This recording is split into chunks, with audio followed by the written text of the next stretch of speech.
दोस्तों, जैसा कि आप जानते हैं, मैं राहुल कुमार आपके अपने इस YouTube channel library education hub में आप लोगों का स्वागत है।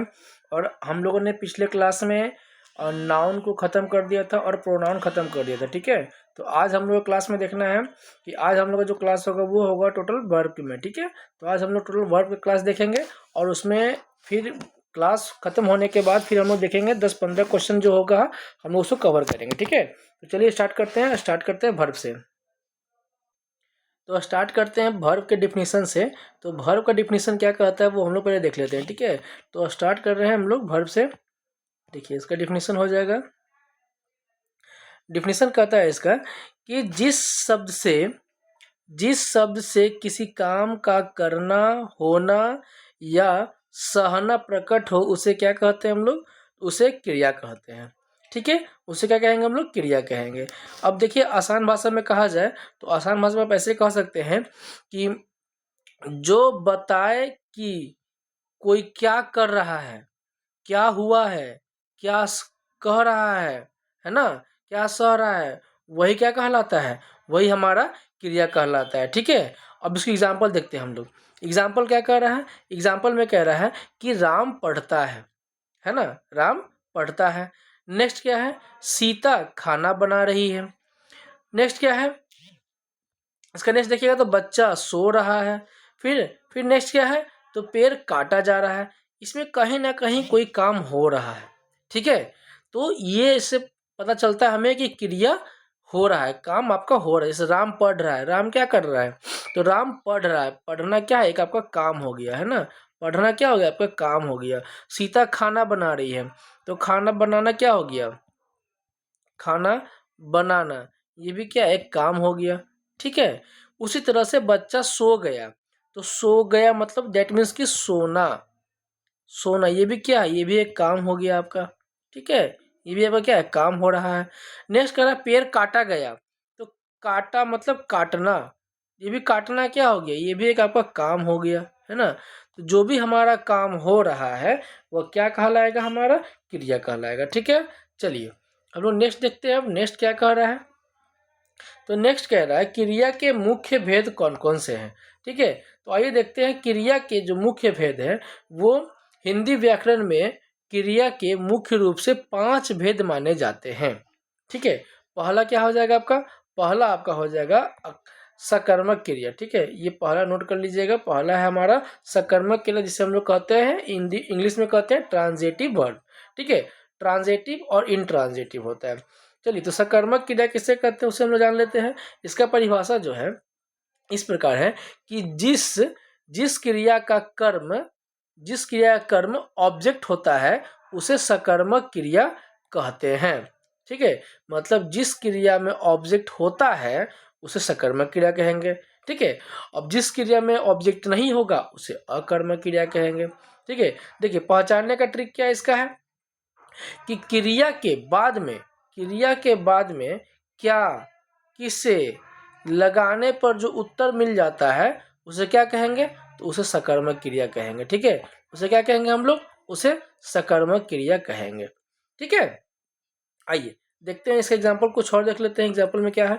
कह रहा है राम किताब पढ़ता है। ठीक है, मोहन सेब खाता है, सीता पत्र लिखती है। अब इसमें देखिए, पढ़ है तो क्या पढ़ रहा है? तो किताब पढ़ रहा है। क्या खा रहा है? तो सेब खा रहा है ना। आप देखिएगा तो यहाँ पे आपको आंसर मिल रहा है। क्या पढ़ रहा है? तो किताब पढ़ रहा है ना। क्या खा रहा है? सेब खा रहा है। क्या लिख रहा है? तो पत्र लिख रहा है। तो जिसमें हमें क्या से क्वेश्चन करने पर आपको आंसर अगर मिल जाता है वो क्या कहलाएगा? हमारा सकर्मक क्रिया कहलाता है। ठीक है, डेट मीन्स की ट्रांजिटिव वर्ब कहलाता है हमारा। ठीक है, ट्रांजिटिव वर्ब कहलाता है। ठीक है, आइए अब देखते हैं हमारा नेक्स्ट क्या है। नेक्स्ट हमारा है अकर्मक क्रिया, दैट मीन्स की इनट्रांजिटिव वर्ब देख लेते हैं हम लोग। अब इनट्रांजिटिव वर्ब में कह रहा है कि इसका परिभाषा क्या होगा? इसका परिभाषा है कि जिस क्रिया का कोई कर्म नहीं होता है उसे उसे अकर्मक क्रिया कहते हैं। अब जिस क्रिया में कोई कर्म ही नहीं होगा, कोई काम ही नहीं होगा, तो उसे क्या कहेंगे? अकर्मक क्रिया। जैसे देखिए, पहचाने की ट्रिक क्या है? क्या, किसे पूछने पर उत्तर नहीं मिलेगा, उसे क्या कहेंगे हम लोग? अकर्मक क्रिया कहेंगे। चलिए देखते हैं हम लोग उदाहरण से क्या समझते हैं। उदाहरण से समझते हैं हम लोग कि बच्चा सो रहा है। ठीक है, तो क्या सो रहा है? बच्चा सो रहा है, ऐसा कुछ आंसर तो नहीं मिल रहा है। किसे सो रहा है? ये भी आंसर नहीं मिल रहा है। आदमी हंस रहा है, किसे हंस रहा है? ऐसा कुछ हो नहीं रहा है ना। पक्षी उड़ गया, है ना, किसे उड़ गया? ये कुछ आंसर नहीं बन रहा है। सो क्या, मतलब क्या सो, ऐसा कुछ बन नहीं रहा है। क्या हंस, ये भी कोई ऐसा नहीं बन रहा है। तो जिससे हमारा ऑब्जेक्ट नहीं बनेगा वो हमारा क्या कहलाया जाएगा? वो हमारा अकर्मक क्रिया कहला जाएगा। दैट मीन्स कि आपका इंट्रांजिटिव वर्ब कहला जाएगा। चलिए नेक्स्ट देखते हैं। हमारा नेक्स्ट कह रहा है, परिभाषा जो है हमारा है प्रेरणार्थक क्रिया का है। दैट मीन्स की कॉजेटिव वर्ब। दैट मीन्स की कॉजेटिव वर्ब जिसको हम लोग कहते हैं। ठीक है, अब देखिए कॉजेटिव वर्ब क्या होता है। कॉजेटिव वर्ब कह रहा है कि जिस क्रिया में कोई काम खुद ना करके किसी और से करवाया जाए उसे क्या कहेंगे? तो प्रेरणार्थक क्रिया कहेंगे। ठीक है, फिर से सुन लीजिए, जिस क्रिया में कोई काम खुद नहीं करेगा, है ना, बल्कि किसी और से करवाया जाता है, उसे प्रेरणार्थक क्रिया कहते हैं। मतलब जो काम हमको खुद करना है वो हम खुद ना करके किसी और से करवा रहे हैं, उसे क्या कहेंगे हम लोग? प्रेरणार्थक क्रिया कहेंगे। ठीक है, जैसे देखिए पहचान का ट्रिक क्या हो गया आपका? करवाना, बुलवाना, है ना, लिखवाना वाला जो भाव होगा वो क्या कहला जाएगा आपका? वो आपका प्रेरणार्थक क्रिया कहला जाएगा। ठीक है, चलिए एग्जाम्पल देखते हैं हम लोग, एग्जाम्पल समझेंगे। एग्जाम्पल में कह रहा है माँ ने बच्चे से काम करवाया, है ना। देखो माँ को खुद काम नहीं करना है, अब किससे काम करवा रही है? बच्चा से काम करवा रही है। ठीक है, तो ये क्या हो गया? प्रेरणार्थक क्रिया हो गया, मतलब खुद ना करके किसी और से करवा रहे हैं। गुरुजी ने छात्र से पढ़वाया। अब देखिए गुरुजी का काम था पढ़ना, पढ़ाना, लेकिन उन्होंने नहीं पढ़ाया और दूसरे से काम करवा रहा है। किससे करवा रहा है? छात्र से करवा रहा है। तो किसी दूसरे से करवाया गया काम क्या कहला जाएगा? हमारा प्रेरणार्थक क्रिया कहला जाएगा। ठीक है, मालिक ने नौकर से सफाई करवाई। ठीक है, तो ये मालिक खुद नहीं कर रहा है, एक नौकर रखा है अपना काम करवाने के लिए, तो अपना काम नहीं कर रहा है खुद से और किसी और से करवा रहा है। दैट मीन्स कि आपको क्या हो जाएगा? प्रेरणार्थक क्रिया हो जाएगा। प्रेरणार्थक क्रिया आपका हो जाएगा। ठीक है, प्रेरणार्थक क्रिया आपका हो जाएगा। ठीक है, चलिए नेक्स्ट आपका कह रहा है क्या? नेक्स्ट देखते हैं हम लोग। नेक्स्ट कह रहा है क्या? भाववाचक क्रिया, है ना। अब देखिए भाववाचक क्रिया का डिफिनेशन क्या हो जाएगा? तो कह रहा है जिस क्रिया से भाव, अवस्था या फिर स्थिति का बोध होता है उसे क्या कहेंगे? भाववाचक क्रिया कहेंगे। ठीक है, समझ रहे हैं? जिस क्रिया से आपका क्या मिल रहा है? भाव मिल रहा है। ठीक है, अवस्था का ज्ञान हो रहा है, स्थिति का बोध हो रहा है, उसे हम लोग क्या कहेंगे? भाववाचक कहेंगे क्रिया, है ना। उसे हम लोग भाववाचक क्रिया कहेंगे। चलिए इसका उदाहरण देखते हैं कि भाव में क्या होता है। इससे हम लोग को भावना उत्पन्न होता है। ठीक है, ये कोई काम नहीं जिसमें भावना उत्पन्न होता है। दैट मीन्स कि पहला जो उदाहरण आपका, मुझे भूख लगी है। अब भूख लगी ये कोई काम तो नहीं है, लेकिन जब आप इसे देखिएगा, आपको जब भूख लगता है तब वो क्या होता है? पेट में दर्द उठता है, तो एक भाव उत्पन्न होता है। ठीक है, राम को नींद आ रही है, मतलब इसमें भी एक भाव आ रहा है कि हाँ हमें नींद आ रही है। ठीक है, उसे दुख हुआ, दुख हुआ, कोई काम गलत हुआ तो उसे दुख हो रहा है, तो ये भी क्या हो रहा है? एक भाव उत्पन्न हो रहा है ना। जिसमें भाव आ रहा है उसे क्या हो जाएगा? हम लोग भाववाचक क्रिया कहेंगे। ठीक है, चलिए नेक्स्ट देखते हैं हमारा क्या कर रहा है? संयुक्त क्रिया। दैट मीन्स की कंपाउंड वर्ब। कंपाउंड वर्ब का डिफिनेशन क्या होगा हम लोग वो देखते हैं। कह रहा है जब दो या दो से अधिक क्रियाएं मिलकर एक ही अर्थ देता है उसे संयुक्त क्रिया कहते हैं। ठीक है, दैट मीन्स की फिर से देखिएगा, कह रहा है कि जब जब दो या दो से अधिक क्रियाएं मिलकर एक ही अर्थ दे उसे क्या कहेंगे? संयुक्त क्रिया कहेंगे। ठीक है, अब देखिए उदाहरण, मतलब क्या है? यहाँ पे दो क्रिया मिलेगा और एक ही अर्थ देगा। तो देखिए दो क्रिया क्या हो रहा है यहाँ पर, आप देखिएगा, खाना खा लिया, है ना, एक आपका हो गया खाना, एक हो गया आपका खा लिया, काम और कर लिया।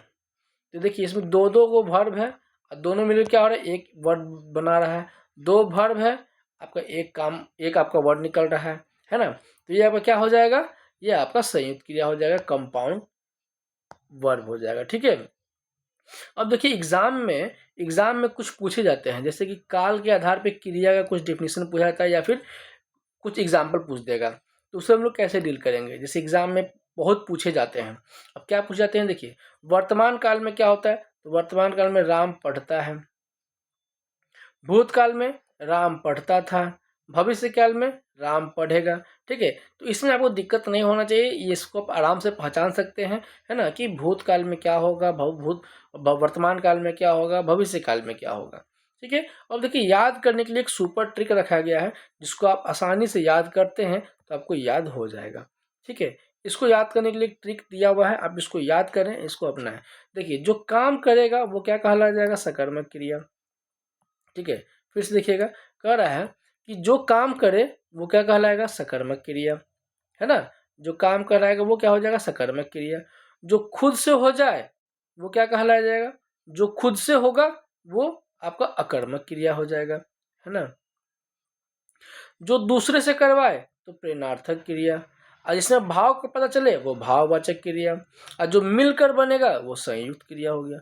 बस एक लाइन में आपको याद कर लेना है, जो काम करे सकर्मक क्रिया, खुद से हो जाए कर्मक क्रिया, दूसरे से करवाए प्रेरणार्थक क्रिया, भाव बताए तो भाववाचक, मिलकर बन जाए इसे संयुक्त हो जाए तो कंपाउंड वर्ब हो जाएगा, है ना। तो ये आपका हो गया ट्रिक, जिसको आपको याद कर लेना है ना। बस इसी से आपका सारा आपका एग्जाम का क्वेश्चन बन जाएगा। ठीक है, बस आपको इसी को रट जाना है। जो काम करेगा सकर्मक, खुद हो जाए अकर्मक, दूसरे से करवाए प्रेरणार्थक, भाव बताए तो भाववाचक, मिलकर बन जाए तो कंपाउंड, दैट मीन्स की संयुक्त। ठीक है, चलिए नेक्स्ट देखते हैं हम लोग। अब इसमें हम लोग कुछ क्वेश्चन होगा, हम लोग कुछ क्वेश्चन भी कर लेते हैं। चलिए यहाँ से खत्म हो गया आपका, हम लोग आते हैं कुछ क्वेश्चन पे। चलिए क्वेश्चन हम लोग देखते हैं कि पहला क्वेश्चन जो कह रहा है, पहला क्वेश्चन हमारा है कि जिस शब्द से काम का करना, होना या सहना प्रकट हो, है ना, उसे क्या कहेंगे हम लोग, तो उसे हम लोग सबको पता है कि क्रिया कहेंगे, क्योंकि हम लोग क्रिया पढ़ रहे हैं तो डिफिनेशन उसी का है। तो जब डिफिनेशन उसी का है तो वही आंसर आपका हो जाएगा। ठीक है, उसे क्या कहेंगे हम लोग, उसे हम लोग क्रिया कहेंगे। आपका ऑप्शन डी हो जाएगा राइट आंसर। ठीक है, चलिए नेक्स्ट क्वेश्चन देखते हैं। नेक्स्ट क्वेश्चन कह रहा है कि राम पुस्तक पढ़ता है ना, राम पुस्तक पढ़ता है में कौन सी क्रिया लगी हुई है ना। तो में क्रिया कौन सी है, तो इसमें करा क्रिया कौन सा होगा, जिसमें ना लग जाएगा वो आपका क्रिया हो जाएगा। अब देखिए ना, किसमें, राम में तो ना नहीं लगा, पुस्तक नहीं लगा हुआ है, पढ़ता है मतलब कि पढ़ना, तो पढ़ना आपका हो गया, क्या होगा, क्रिया हो गया। इसका आंसर आपका क्या हो जाएगा, क्रिया हो जाएगा। चलिए नेक्स्ट देखते हैं क्वेश्चन हमारा क्या कह रहा है। चलिए नेक्स्ट क्वेश्चन हमारा क्या है, तो नेक्स्ट क्वेश्चन कह रहा है कि बच्चा सो रहा है ना, बच्चा सो रहा है में कौन सी क्रिया है। तो बच्चा सो रहा है, अभी हम लोग एग्जाम्पल ही देखे थे, उसका क्या हो जाएगा, अकर्मक क्रिया हो जाएगा आंसर, है ना। ऑप्शन आपका क्या हो जाएगा, बी हो जाएगा, ऑप्शन आपका बी हो जाएगा, अकर्मक क्रिया। ठीक है, इसको हम लोग कलर चेंज कर देते हैं, इसका हो जाएगा हमारा अकर्मक क्रिया आंसर हो गया, ऑप्शन आपका बी आंसर राइट आंसर हो गया। चलिए ठीक है, नेक्स्ट देखते हैं। नेक्स्ट क्वेश्चन हमारा 4 नंबर कह रहा है कि जिस क्रिया का कर्म होता है, जिस क्रिया का कर्म होता है उसे क्या कहते हैं, तो उसे सकर्मक क्रिया कहते हैं। ऑप्शन आपका सी इज द राइट आंसर हो जाएगा। ठीक है, चलिए नेक्स्ट क्वेश्चन देख रहे हैं हम लोग। नेक्स्ट क्वेश्चन कह रहा है कि सीता खाना बनाती है, सीता खाना बनाती है में कर्म क्या है, तो कर्म क्या होगा, खाना बनाना, खाना बनाना क्या होगा हमारा, कर्म हो गया। ठीक है, तो हमारा खाना क्या हो गया, कर्म हो गया, ऑप्शन डी इसका राइट आंसर हो गया। तो नेक्स्ट क्वेश्चन है, क्वेश्चन नंबर 6 कह रहा है कि माँ ने बच्चे से काम करवाया, या कौन सी क्रिया है, मतलब खुद ना करके दूसरे से करवा रही है, तो अब क्या हो जाएगा, प्रेरणार्थक क्रिया हो जाएगा। ठीक है, ऑप्शन सी इसका राइट आंसर हो जाएगा। चलिए नेक्स्ट क्वेश्चन कह रहा है मुझे भूख लगी है, मुझे भूख लगी है, इसमें भाव उत्पन्न हो रहा है ना, इसमें भाव उत्पन्न हो रहा है, तो क्या हो जाएगा, यह भाववाचक क्रिया हो जाएगा। इसका ऑप्शन क्या हो जाएगा, सी इज द राइट आंसर हो जाएगा। नेक्स्ट क्वेश्चन कह रहा है वह हंस पड़ा, वह हंस पड़ा।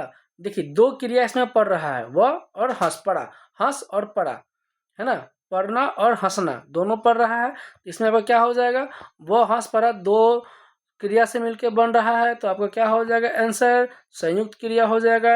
नेक्स्ट क्वेश्चन कह रहा है आपका, नेक्स्ट क्वेश्चन है, चलिए पढ़ते हैं हम लोग। पक्षी उड़ गया, है ना, पक्षी आपका उड़ गया, उड़ना और जाना, दो, पक्षी उड़ गया, यह कौन सा क्रिया है? तो यह आपका कर्मक क्रिया है। इसमें कोई भाव, इसमें ना भाव दिख रहा है ना ही कुछ और दिख रहा है ना। तो हमारा क्या हो जाएगा, इसमें ऑब्जेक्ट नहीं है, तो हमारा सीधा हो जाएगा अकर्मक क्रिया, ऑप्शन बी इसका राइट आंसर हो जाएगा।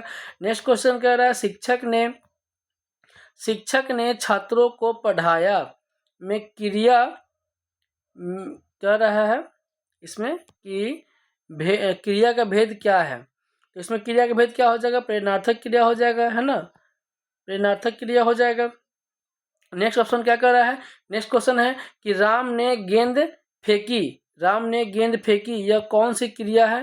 तो यह आपका हो जाएगा राम ने गेंद फेंकी है, तो आपका सकर्मक क्रिया हो जाएगा, ऑप्शन ए इसका राइट आंसर हो जाएगा, है ना। क्या फेंकी है, तो गेंद फेंकी है।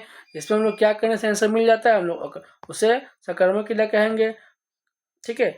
नेक्स्ट क्वेश्चन कह रहा है कि बच्चा रोने लगा, अभी एग्जाम्पल में देखा था हम लोगों ने, बच्चा रोने लगा कौन सा हो जाएगा, संयुक्त क्रिया हो जाएगा, ठीक है। अब क्या हो जाएगा, संयुक्त क्रिया हो जाएगा। नेक्स्ट क्वेश्चन कह रहा है कि मुझे नींद आ रही है, मुझे नींद आ रही है, कौन सी क्रिया हो जाएगी? इसमें भाव दिख रहा है, तो अब क्या हो जाएगा, यह भाववाचक क्रिया हो जाएगा, ऑप्शन सी इसका राइट आंसर हो जाएगा, ठीक है। नेक्स्ट क्वेश्चन कह रहा है काम कर लिया है ना, काम कर लिया है, किस प्रकार की क्रिया है, किस प्रकार की क्रिया है? ऑप्शन देखिए आपका साधारण क्रिया है, संयुक्त क्रिया है, प्रेरणार्थक क्रिया है, या फिर आपका अकर्मक क्रिया है। तो आपका सही आंसर क्या हो जाएगा, सही आपका आंसर हो जाएगा ऑप्शन आपका बी, संयुक्त क्रिया हो जाएगा, ठीक है। ऑप्शन आपका बी हो जाएगा, संयुक्त क्रिया हो जाएगा, ठीक है। चलिए नेक्स्ट क्वेश्चन देखते हैं, क्वेश्चन नंबर 15। क्वेश्चन कह रहा है कि राम खेल रहा है, राम खेल रहा है, यह कौन सा काल है? तो यह आपको दिखा रहा है खेल रहा है, मतलब प्रेजेंट टेंस हो गया, प्रेजेंट टेंस हो गया, तो आपका वर्तमान काल आपका सी आंसर हो जाएगा। नेक्स्ट क्वेश्चन कह रहा है, नेक्स्ट क्वेश्चन आपका है कि राम खेलता था, कौन सा काल है? तो था है मतलब काम कर लिया है, काम कर लिया है तो भूतकाल हो जाएगा, भूतकाल का क्रिया हो जाएगा, ठीक है। ऑप्शन सी इसका राइट आंसर हो जाएगा। नेक्स्ट क्वेश्चन कह रहा है राम खेलेगा, कौन सा काल है ना, तीनों से एक काल हो गया, भूत नहीं होगा, वर्तमान भी नहीं होगा, भविष्य हो जाएगा आपका, ऑप्शन आपका सी राइट आंसर हो जाएगा, ठीक है। नेक्स्ट क्वेश्चन कह रहा है, क्वेश्चन नंबर 18 कि क्या किसे लगाने पर उत्तर मिल जाए, क्या किसे लगाने पर उत्तर मिल जाता है, तो क्या कहलाता है हमारा, वो हमारा सकर्मक क्रिया कहलाता है, सकर्मक क्रिया, ऑप्शन सी इसका राइट आंसर हो जाएगा। क्वेश्चन नंबर 19 देखिए, कह रहा है बच्चा गिर गया, क्या हो गया, बच्चा गिर गया में कर्म कौन सा है? तो कर्म इसमें कोई है ही नहीं, जिसमें काम हो ही नहीं रहा है ना, तो इसमें आपका ऑप्शन डी हो जाएगा, कोई नहीं, कोई नहीं, ऑप्शन डी इसका हो जाएगा, कोई नहीं। नेक्स्ट क्वेश्चन कह रहा है, नेक्स्ट क्वेश्चन आपका है कि रो उठा किसका उदाहरण है, रो उठा यह किसका एग्जाम्पल है? चलिए ऑप्शन देखते हैं हम लोग, ऑप्शन देखते हैं हम। ऑप्शन इसमें कह रहा है आपका कि साधारण क्रिया होगा या संयुक्त क्रिया होगा या कर्मक या प्रेरणार्थक क्रिया, जब दो क्रिया मिलकर बन रहा है, अब क्या हो जाएगा, संयुक्त क्रिया हो जाएगा, ऑप्शन आपका बी इसका राइट आंसर हो जाएगा, ठीक है। ऑप्शन इसका बी राइट आंसर हो जाएगा, ठीक है। चलिए नेक्स्ट देखते हैं। चलिए नेक्स्ट हम लोग क्वेश्चन अब खत्म हो गया है, नेक्स्ट हम लोग क्वेश्चन खत्म हो गया है। तो हम लोगों ने देखा आज के दोस्तों, हम लोगों ने आज की क्लास में क्रिया का कंप्लीट हम लोगों ने डिफिनीशन के साथ साथ जितने भी भेद होते हैं उसको हम लोगों ने कवर किया, और साथ ही साथ हम लोगों ने 20 क्वेश्चन को भी कवर किया, है ना, 20 MCQ कवर किया है। अब इससे रिलेटेड जो भी एग्जाम में क्वेश्चन अगर आता है तो मैं और भी इसका एग्जाम्पल या MCQ लेके हम आऊँगा, ठीक है, और उसमें सारे क्वेश्चन को डील किया जाएगा, ठीक है। चलिए मिलते हैं दोस्तों नेक्स्ट वीडियो में, तब तक के लिए जय हिंद।